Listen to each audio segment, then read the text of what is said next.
June 8th, right? Yes. We're rolling on June 8th, where we are hearing about our oral final on critical thinking. This is part 3. And we're about to hear from Kai. Cool. Hi, my name's Kai. And, Hi, Kai. I have a confession to make, guys. The name I was born with was not Kai. It was actually Yuan Yufeng. And what that means is ride the wind in Chinese. Now, I'm sharing this today with you all because this is my third and last class with Professor Miller, and I wanted to make sure that he knew my original name before I left. And I also wanted to hear you all try to pronounce it. So if you would humor me, hi, Yuan Yufeng. Hi, Yufeng. That is as bad as I thought it would be. Anyway, thanks for humoring me, guys. Now, if I had to boil down everything I learned in this class to one thing, it would be that debate is a lot like eating out at a restaurant. So what do I mean? Well, there are really two parts, the food and the service, or the content and the delivery. Now, both are important. That's pretty hard to dispute. But one thing that I've noticed is that for most people, the service is more important than the food in terms of gaining votes. Now, this is significant and useful to keep in mind because it will help you maximize the appeal of your messages and your efforts at persuading other people in life. And this will help you. So, what exactly do I mean by service is more important than the food? In other words, what have we learned? Well, imagine you just finished eating at a restaurant. The food wasn't great, but the waiter was the nicest person you've ever met. He or she was sincere, apologetic, and sympathetic to your mediocre dining experience. Well, unless you got food poisoning, wouldn't you find it in your heart to forgive that person? On the other hand, if the server was rude, unprepared, and inattentive, then even good food can end up tasting pretty bad. In the same way, I found that good content can be ruined by bad delivery. Now, in my debate, I'd argue in favor of the policy that the United States should unilaterally reduce carbon emissions. And throughout the course of my research, I had to ask myself the question, do I really believe in this? And the answer was a resounding yes. This made the debate much easier. When you truly believe in something, you are automatically more confident, more sincere, and more dynamic in your speaking. We learned in class that credibility is composed of 3 things: competence, trustworthiness, and dynamism. Confidence enhances all 3, and is crucial in gaining your audience's trust and ultimately their vote. Some say fake it till you make it. I say use it till you ooze it. Now, another specific takeaway from this debate is that cross-examining can change everything. If I had to compare it to sports, cross-examination would be the equivalent of an opportunity for a last-minute Hail Mary or a comeback Grand Slam. There's so much room for error, but also so much opportunity for success. In my case, I first hit a foul ball and then finish up with a home run. So what do I now know after the debate? Well, the first thing I know now is to not dodge every question during cross-examination. Yeah. This foul ball became obvious after checking the comments you all left on CCLE after the debate. And most of your comments could be summed up in this.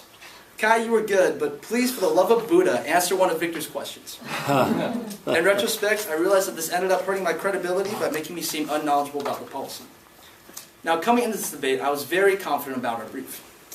However, as Victor presented his brief, I got more and more nervous. His calm delivery and his realism were effective in swaying the audience, and he called me out on my bullshit, essentially. And then cross-examination came up, and I fought back by attacking Victor's credibility during cross-ex by pointing out that the information he used to support one of his main 2 contentions was from an article published in 2007 and was no longer accurate. I felt the room shift, and I heard a few oohs. And then I knew that most of the audience was back on my side. Sorry, Victor. And I think it was that moment that we both learned the importance of critical examination of evidence. Now, throughout this class, I found myself constantly switching back and forth between both sides of the global warming debate. At first, I believed that global warming was anthropogenic and disastrous. Then, after watching the great global warming swindle, it didn't seem like global warming was a real phenomenon at all. It seemed like the more I learned, the more uncertain I became about the issue. And the more uncertain I became, the more skeptical I had to be with regards to evidence. This really showed in my cross-examination, which I regard as a testament to how much my BS detector has evolved throughout the course of this quarter. In his article on Teaching to be Critical, John Passmore stated that being critical is indeed more like the sort of thing we call a character trait than a skill. And after taking 3 of Professor Miller's classes, I believe that I've come to cultivate this character trait. Thank you again for listening. Once again, I'm Yuan Yufeng, and may the wind always be at your back. Thank you, Kai.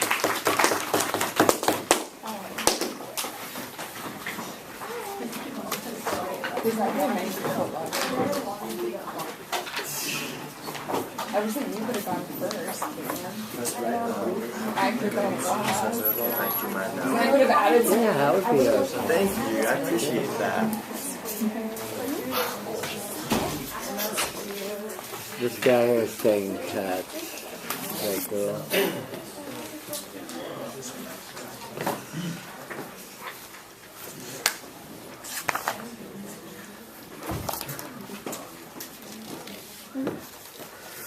Okay, rock and roll, please. Oh, you're tall. Hey guys, I'm Alex. Hi, Alex. And to start it off, I'm going to kind of give you the crux of what I learned from the Passmore readings that was required. So essentially, he urges educators to encourage the critical spirit in students so that they will strive for more consistency in thought and action and base their judgment on reason and reflection.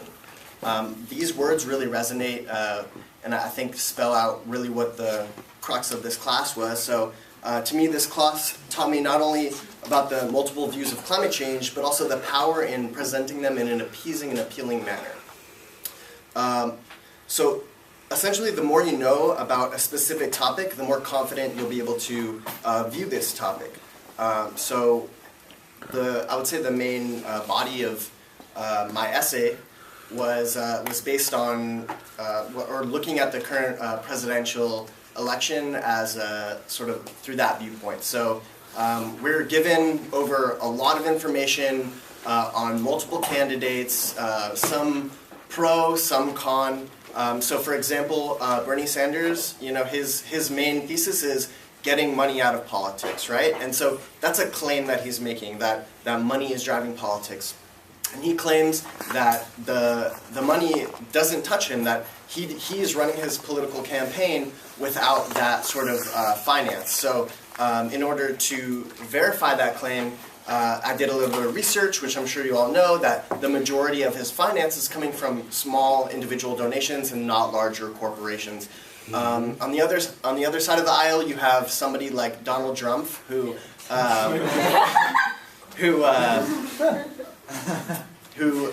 claims like large, broader claims, such as Mexico is sending over their rapists and killers and drug dealers, right? So, but actually, if you look at the type of people that are coming over from Mexico, it's a wide variety. Yes, there may be some individuals who are rapists, some individuals who are killers, but the vast majority of the Mexicans coming over are not these people.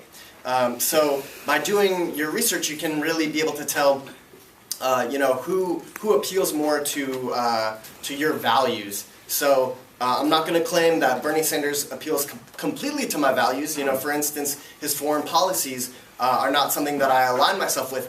But by being able to weigh his pros and his cons, I'm able to see that the vast majority of the things that I identify with are closer to what I may be able to identify with Donnie on the other side. So, unfortunately, as we saw yesterday, there is now more evidence towards the claim that Hillary has beat Bernie, although throughout this entire primary, we've seen that that side is claiming, oh, we already won. Well, now, since they've been claiming that the entire time without any substantial evidence, now I'm even questioning whether or not they've actually won yet. So that's just something to keep in mind. In summary, by only exposing oneself to the rhetoric they already agree with, there's no room for improvement, both with taking into account the other side of perspective and the amount of knowledge one has about their side of the argument. So by challenging your own beliefs, one is able to grow in their own beliefs. By saying, what is the other side saying, you're able to look at yourself and say, you know what, that actually doesn't necessarily go up against what I said, or potentially it does. And so I want to end with the Milgram Experiment, which really hit home for me, because I am kind of like Lauren, where I've always, I don't know what that fancy word was. What was it again? Recalcitrant. Yeah, recalcitrant. I'm recalcitrant. Because I've always questioned authority, and when people have come at me with authoritative measures, I've I've tended to question it, and I think it has to do with the music that I grew up with. So Rage Against the Machine, for example, it says it in their name, like have an ability to question authority, and then to finalize a quote directly from Ice Cube, fuck the police.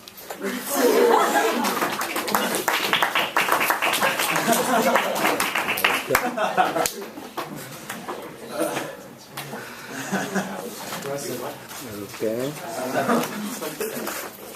Fascinating. How do you say your name? Bianca. Bianca. Yeah. Bianca is next. Don't call her Bianca. It's Bianca. You can just call me Bianca. It's fine. It's fine too. Yeah. It's Bianca.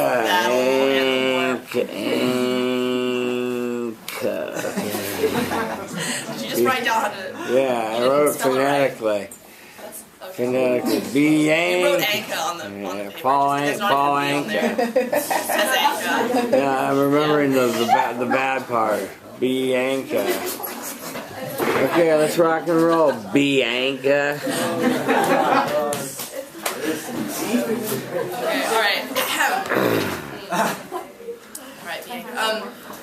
So, guys, as we know, critical thinking is defined as the mental process of going about knowing what to do or to believe. Good. To expand upon this definition, I like to think that it involves detailed analysis, careful deconstruction, and the synthesis of information to ultimately form like a coherent understanding that informs our actions and beliefs. Mm-hmm. This step-by-step progression is something that we've engaged in over and over again through the course of the quarter, all of us, and as a result, our critical thinking skills have been multiplied and refined. So what have we learned so far? Throughout the course of the class, we've come to realize that understanding critical thinking is a skill for life, with both abstract and concrete benefits such as higher awareness and powerful influence. We've learned that although challenging, critical discussion must be encouraged in order for us all to develop truly critical spirits, in the words of John Passmore. By engaging in this discussion, we become better debaters, better thinkers, and better people. So the first point is that critical thinking gives you a higher awareness or an edge over your competitors. Those who accept passive information and fail to question authority ultimately are at a disadvantage, which can be seen really clearly in the context of all the debates that we've had this quarter. Despite overwhelming bias for the government, at the start of the quarter, the opposition won almost every round, which is shocking, but really does emphasize the way that failing to think critically, to poke holes in the arguments of others as well as your own, is ultimately not much more than contentment with passive knowledge, complacent understanding, and what Passmore describes as being quite ordinary. Critical thinking is not only an advantage, but it is power. Because we've also learned, again in the context of debates, that using critical thinking can help us to win, which betters our grade, but ultimately can be applied similar to the broader context of the real world. The same process of analyzing arguments, judging credibility of its support and criteria, and engaging in the processes of deduction and induction, as well as searching for fallacies, results in real action. For example, we can think about how critical thinking applies in political circles like the House of Congress, which similarly changes or reaffirms our beliefs and opinions, fundamentally affects the implementation of governmental policy, and in turn has an impact on us as American. I'm not American, but sorry, move on. Critical thinking can be applied not only to theoretical but also practical situations. So we know now that in the context of this class, there isn't really a consensus at all on the subject of climate change. Our Week 10 survey versus the Week 1 class survey shows that many of us have changed our minds, some of us have stuck with our original beliefs, and many of us are still uncertain. I fall in the latter category. But it's important to really think about the fact that our society would not be where it was today if we all believed what we were told was true. Plato, Newton, and Zuckerberg are all men who went against the grain, challenged the barriers of authority, came to their own conclusions after undertaking the exact same process, although to a much larger degree, that we all have this quarter. The greatest minds of our time are also the greatest critical thinkers. So we may not know everything about climate change, but we do know that critical thinking is a skill for life. We've also discovered along the way that it is a process as challenging as it is important. Passmore draws attention in his essay on Teaching to be Critical to the fact that only through critical discussion of this sort can the pupil be brought to understand why Shakespeare is in fact a dramatic genius, as distinct from Harry the View that he is. Similarly, only through discussion have we been able to understand why human activity is responsible for climate change, why the politicization of science is undesirable, or why environmental concerns are more important than the economic growth of our society. As distinct from simply regurgitating the beliefs of the media, of scientists, and of governments who all have their own set of vested interests and biases. In the process of critical thinking, in the words of our own Professor Miller, we learn to detect bullshit. Detect bullshit. Gotta clarify that in order to achieve true understanding. My personal bullshit detector has evolved dramatically over the course of the quarter. I've always been pretty good at the card game, but I've learned to apply that same detection of bullshit to aspects in which it might really matter. Much of the argumentation, for example, behind climate change rests on the prediction of models. From now on, my BS detector is going to beg the question, as everyone else has said too in their speech, fascinating model, what are your assumptions? Similarly, the Milgram Experiment illustrates the dangers of unchallenged authority, demonstrated that mere obedience is not only unacceptable but harmful to our society and cannot go unchecked. So in this speech I've discussed the inherent benefits of engaging in critical thinking, the conclusions that we've drawn as a result, and the continued developments of these skills by expanding our BS detectors and the area of critical discussion. Debating the science and rhetoric behind climate change has not only cleaned up the polluted science communication environment identified by Professor Denkan, but opened the door to a whole new world of possibilities. Perfect. Thank you so much. Bye. Thank you, Bianca. Good job. Bianca. Thank you, Bianca. Don't call me Bianca. Bianca. Bianca. It's like yanking my chain. Everyone ready? Okay, good. So this is also my last speech I'm ever going to do, or last school assignment, so I'm super excited.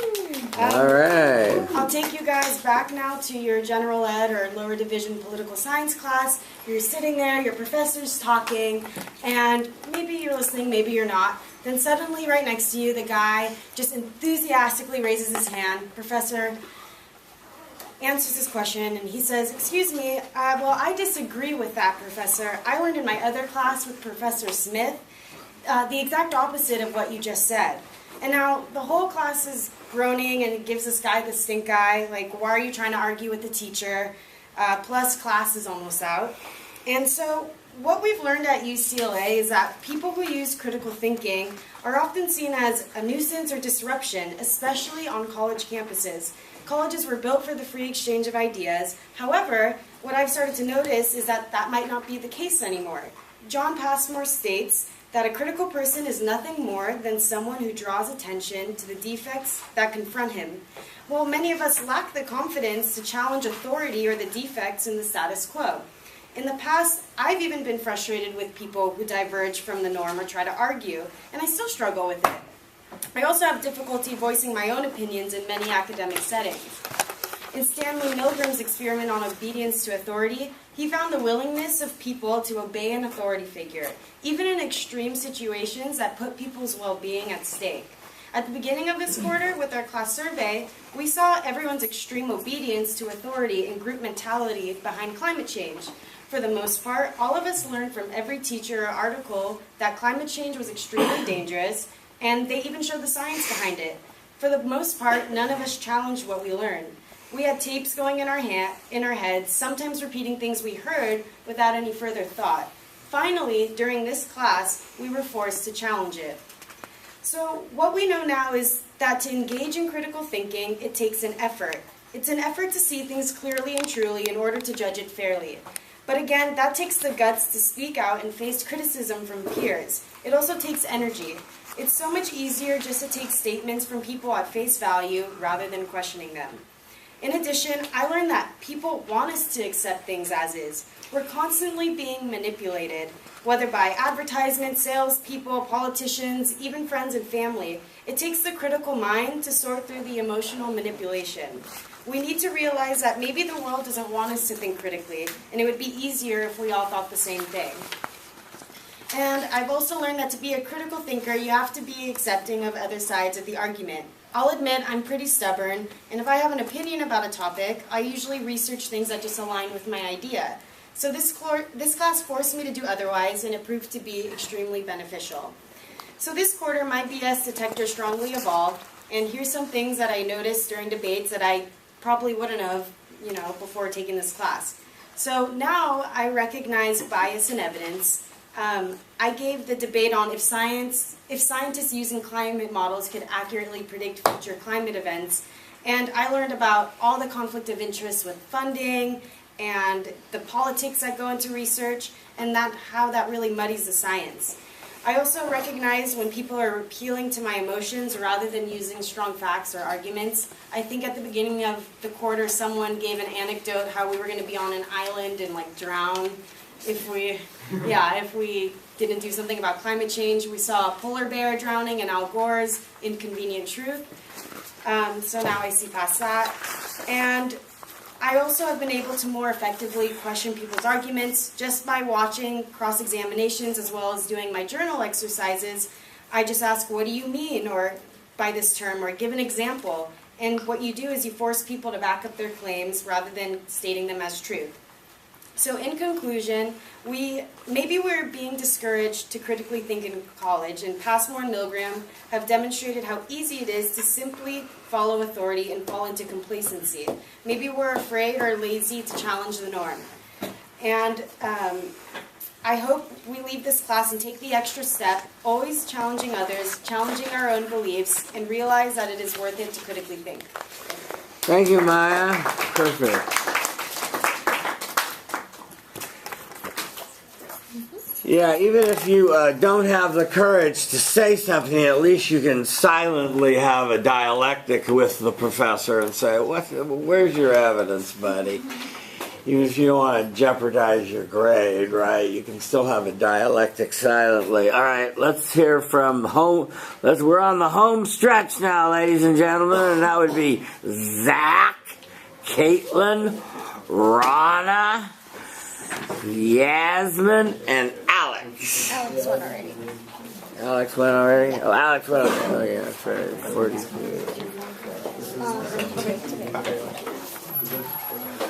Okay. This is Zach's.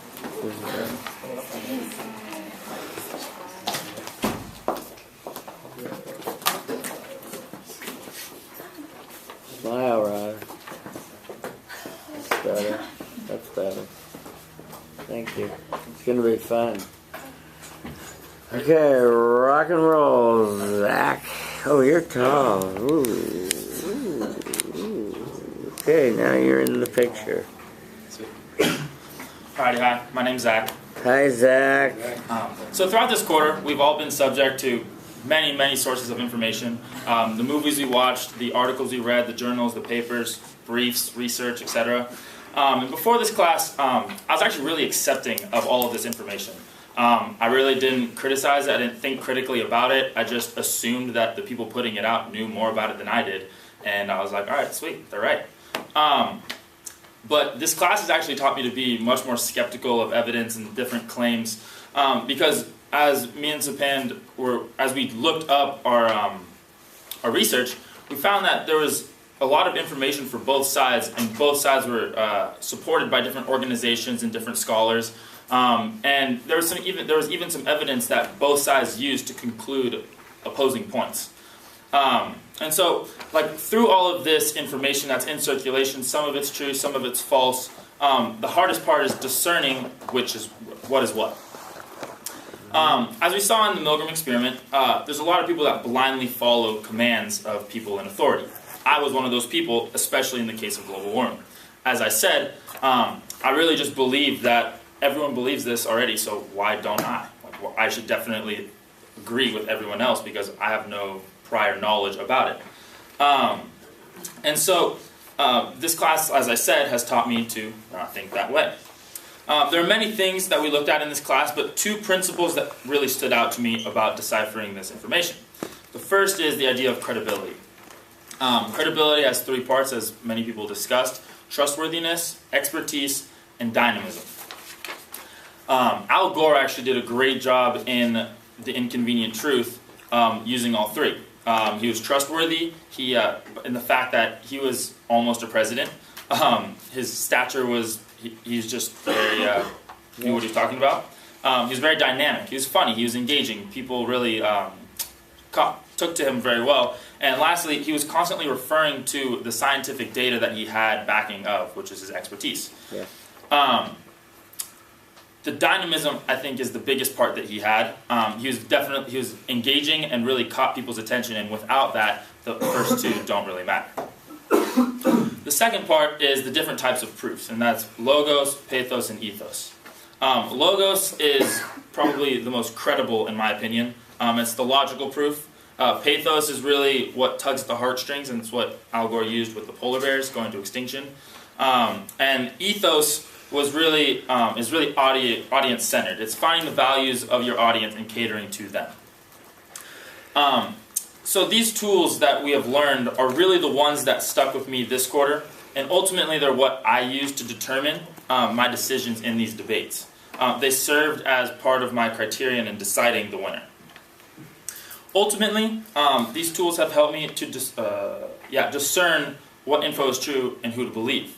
The credibility has taught me to be more skeptical with who is feeding me the information and what kind of information it is. Whereas the type of proof has really got me aware of how people are trying to persuade me, whether it's in ads or different campaigns or whatnot. As I said in the beginning, the hardest part about information is determining what is true and what is false. Passmore says in his article, critical ability is this sort of skill. And throughout the class, we have really developed this idea to really think critically. The tools that we have learned in this class have really shown me that one, quality of the evidence, and two, the credibility of where the evidence have come from are two of the main criteria that I use to satisfy my BS detector. Great. Thank you, Zach.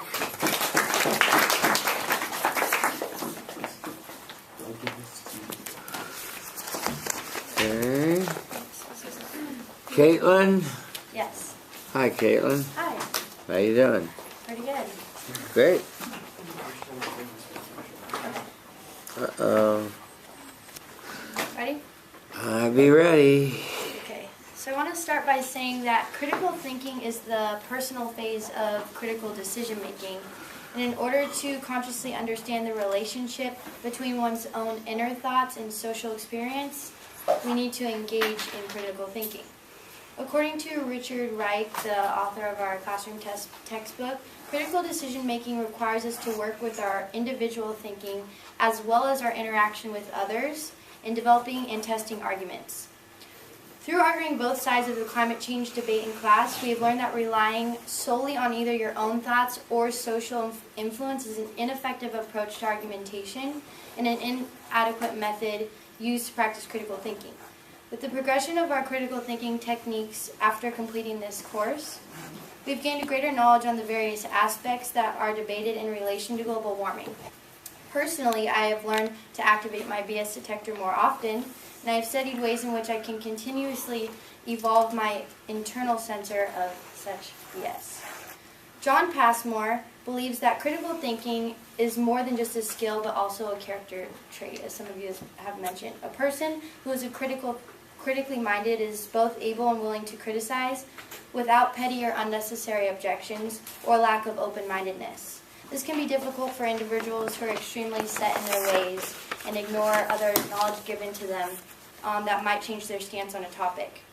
Before my debate, I was not aware of how important it is to recognize hasty generalizations, various logical fallacies, ambiguous slogans, inarticulate ideas, and half-truths. While researching the different evidence for whether or not global warming is catastrophic event, I use these critical thinking techniques to eventually change my own opinion. And I had initially internally held the belief that global warming is catastrophic. And this is due to the fact that I was only interested in listening to evidence provided by social networking platforms and never questioned various scientists' credibility. I fell for the logical fallacy of appeal to authority, believing that any information offered to me by so-called experts on climate change or any individual in an authoritative position for that matter must be credible. A critical decision is made on the basis of clearly articulated arguments that have been held open to refutation and disagreement. It stands up to criticism, and it remains open to additional criticism as long as possible. After my debate, I did not feel the proposition's argument and my original belief that climate change is catastrophic survived this test. As a result of the different debates, I was encouraged to create a mini debate internally and reflect upon my own thinking while being open to the thinking of others with a new interest in learning and changing. Applying this critical thinking technique in my debate, I came to the conclusion that although global warming does exist, it is not a catastrophic event when you look at the bigger picture. There are many individuals in a position of authority that can all serve as barriers to critical thinking. After this class, I realized how important it is to develop better critical thinking strategies and not remain obedient for the sake of pleasing authority. Why did adults act so immorally when faced with the Milgram Experiment? Many of us try to start combining the wisdom of our elders with our own knowledge from experience in order to make logical decisions, but unfortunately we see the opposite when observing grown men and women during this experiment. I'm sure many of us can recall an occasion where a trusted elder gave you information that you believed to be true, yet later was proven to be false after further investigation, and this can happen all the time in science, reading sources that lack credibility. Therefore, it is extremely important that we learn to question people of authority, become suspicious, and think critically in order to make proper decisions. After this course, my BS detector has significantly improved. It is more precarious to assume people know what they're talking about than it is to assume that they don't and prove them wrong, and let them prove you wrong. Essentially, you always want to ask, how do you know what you know? And we accomplish this through the preparation of our brief and cross-examinations. I question sources and grandiose evidence. For example, the idea that there is a positive correlation between heart attacks and global warming. Previously, my BS detector may have failed me. I found that the more you question your own ways of thinking along with others and remain open-minded to both sides of the spectrum, within a debate, one's BS detector will continue to evolve. Thank you very much. Caitlin?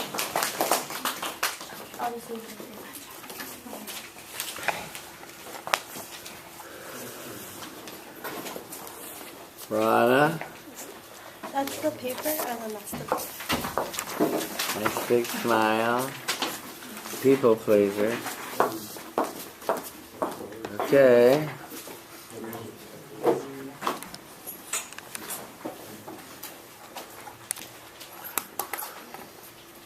Hello, my name is Rana. Hi, Rana. Ordinarily, when I give a speech and when I come up in front of you guys, I try to incorporate a lot of logos.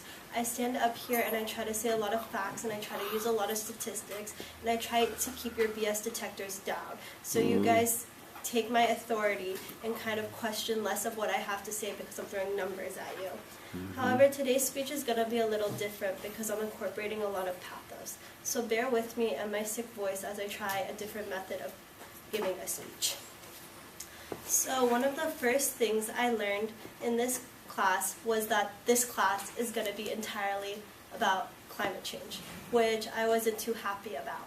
Before this class, the environment wasn't something that I thought about often because usually when confronted with environmental issues, I was confronted by alarmists, and my BS detector would go off like crazy as they made these outrageous claims, and it made me kind of turned off to many environmental issues. However, I'm very happy that I took this class because now I know so much about the environment, I know about carbon emissions, and after 4 years of pretending like I know what fracking is, I finally have a very clear idea of both horizontal and vertical fracking. So I thank Austin for that, who's not here right now. I also learned a lot of valuable lessons as a group leader. To be honest, when I came up here and presented to you guys and asked to be group leader, I didn't think it was going to be a lot of work. I thought it was going to be an easy grade bump and I would sit back down and nobody would ask me any questions. It would be easy. I was wrong. It was really hard to balance my position as your classmate as well as your leader. I didn't really know how to approach you guys and I didn't really want to step on your toes. But I found that we're all UCLA students and I was really happy with my group and all the presentations that were given. John Passmore said that pupils need a high standard of performance and skills. They can't be shady, lazy, or mediocre. And I believe my group was none of the above. A great example is Alexia, who was texting me and she was so nervous to give her speech. And she came up here 15 minutes ago and her speech just blew me away. And having that group leadership role made me really happy to see those improvements. And unlike Julia, who tried to really have a lot of power over Jimmy and a lot of power over her group leaders.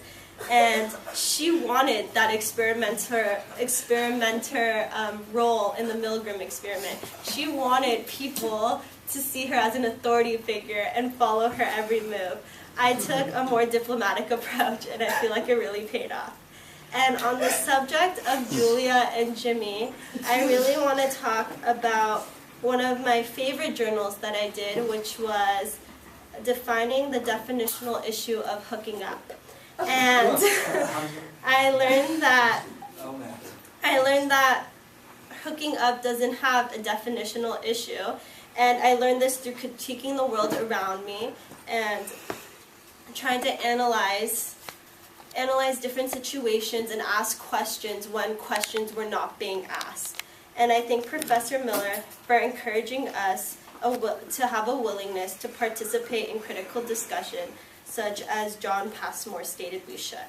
And so I encourage you all in your future endeavors to exhale the bullshit and inhale the good shit. Thank you. Thank you.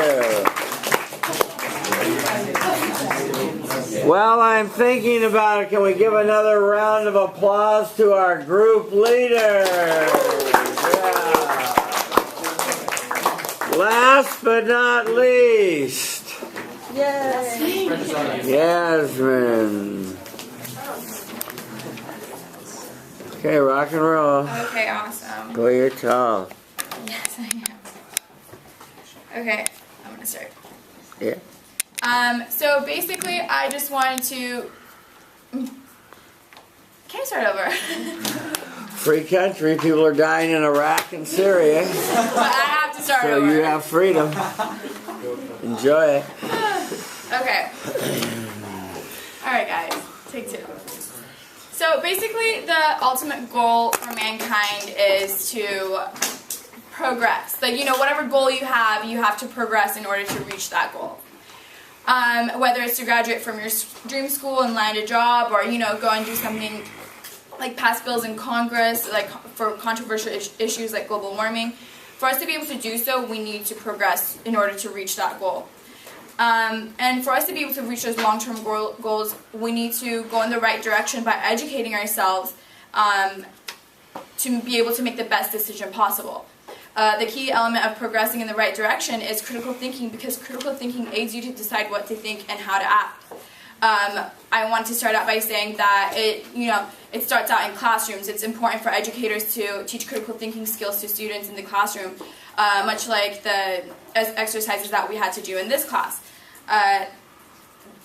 Those exercises forced me to think critically and analyze every situation from different angles that caused me to really open my eyes. As John Passmore said, he mentioned that the atmosphere of the school is really important. Students either learn from their teachers to be critical, which is a character state, or they learn how to critically think, which helps them learn and progress in life. My experience in this class, I've learned that situations are not so black and white. There's not always a right or wrong answer. I now understand that there are many external factors that cause influence on the decisions and stances that we take. The decisions that we make a lot of times depend on, where we grow up and what the population in that area may think, and, the authority figures in those places, whether it's your parents, your school teachers, a politician.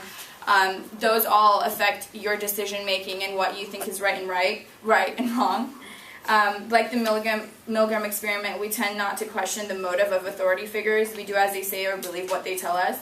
We forget that we could take a second chance and look from the outside in and realize that there's something wrong with the situation. From coming to this realization, I've learned that critical thinking is coming to my own independent opinion, free of any biases and influence, and is backed by sound reasoning and evidence. From the journal articles, I've learned a lot through that. Actually, I didn't realize that I could, basically through an argument and through writing about an argument, I learned how to resolve one. I came across many different logical fallacies and biases, and I witnessed people try to use these as tricks in their arguments to help convince the audience or even themselves that they're right, or that their claim is right. It taught me to put myself in another person's shoes and also try to understand why they might be upset at me, for example, holding back excuses. and I also learned how to, my communication skills were boosted through that. The biggest tool that I've gained from this class is my BS detector. I learned how to question opinion and values. I learned how to question systems and their strategies, and I learned how to question information and evidence. As we grow and we experience life, our brains absorb information like sponges. We forget that we have an option to question these claims and information that's just thrown at us. We don't have to believe everything everyone tells us. We continue to expand the use of our BS detectors by being skeptical, by choosing to educate ourselves and the situation at hand. Analyzing, questioning, and doing research to find sound evidence for claims is making us learn more and teaching us to make a decision based on factors that actually matter. And from all this, we progress. Through critical thinking, we're able to live more enriched lives by examining our own beliefs and actions.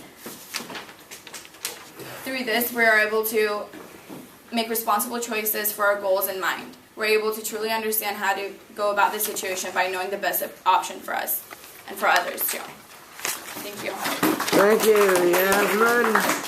All right, our work is done. Give yourself a round of applause. Yay! I gave you my paper, right? I don't know. Yes, he did. He was writing on it. Thanks, Professor. Thank you so much for this. Thank you. Bye. Bye. Take care. Professor, Yeah. I was wondering if you could give me a general idea of how I did on this class. Because I'm trying to kind of figure out how I did in class. You're passing. Okay. Am I doing like well, or am I doing? You're doing okay. Yeah, you're doing okay. Am I doing like a C? No, you're doing well. Thank you, Professor. You probably got you real good in the last one. Yeah, she did. So she's off Do I need to get rid of this?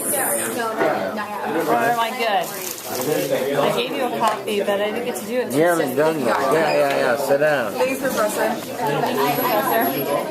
Thank you, Julia. You think I can get a picture with you? And Yeah, group pictures. You want the group picture? Group picture. Group picture. Yeah, the whole class. I have to get to another final, but thank you so much. I really enjoyed it.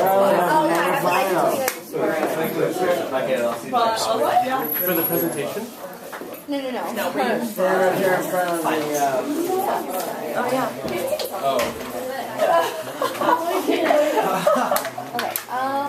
That's so funny. Oh, there's a sign.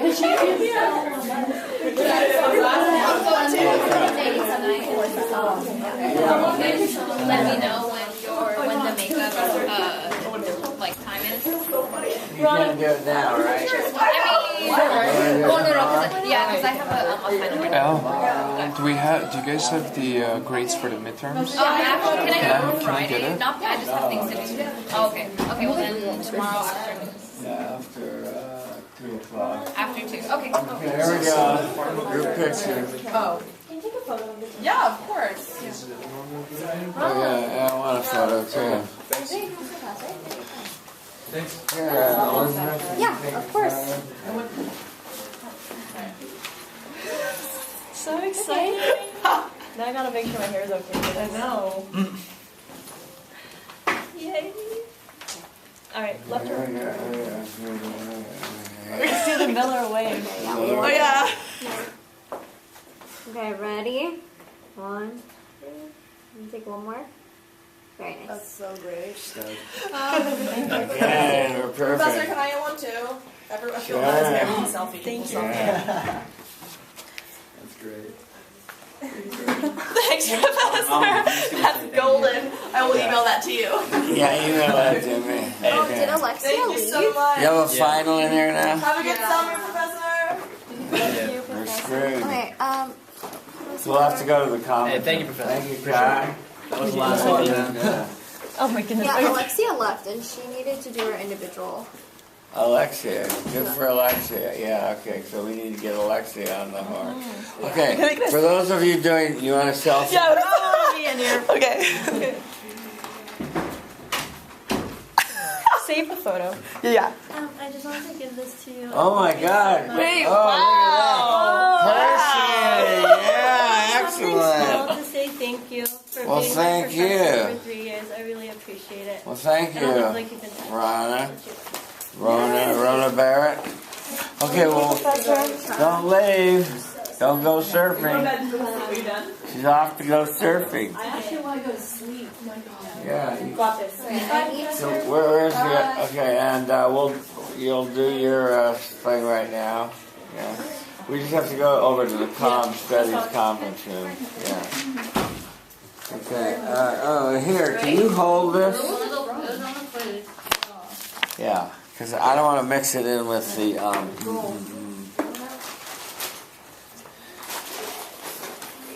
Yeah, these all go with you. Okay.